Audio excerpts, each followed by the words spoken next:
I came to my very first wrap-up was in 1977. How many of you were alive in 1977?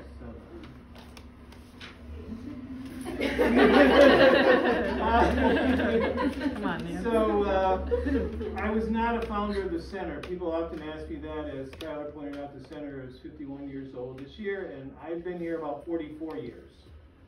So I came in at a point where the center was really trying to decide, are we going forward? Is this experiment going to work?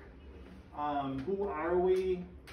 We've sort of come out of the nexus of the 60s and 70s, and so they asked me to write a kind of manifesto in 1978, so I'd only been here 1 year.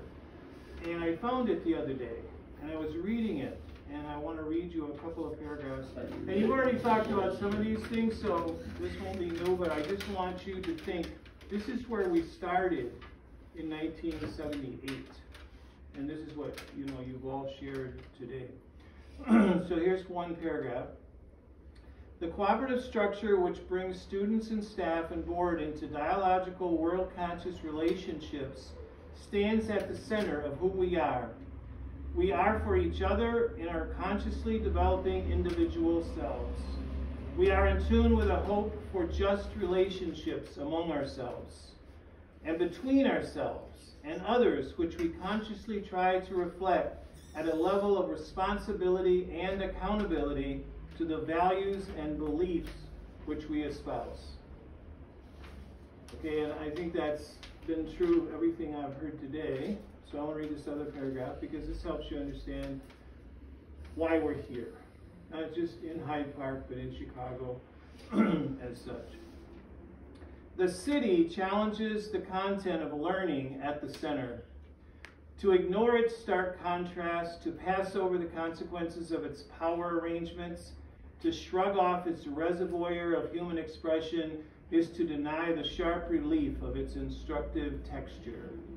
The city is the contemporary lesson on culture, history, and social arrangements.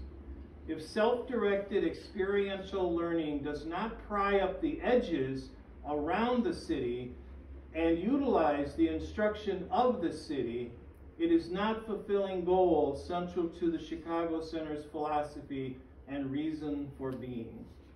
And I guess my charge to you would be to continue to seek out the environments that you can learn from, and as Tyler mentioned earlier, to think about what you've learned here as a kind of toolkit, as ways to enter into cities.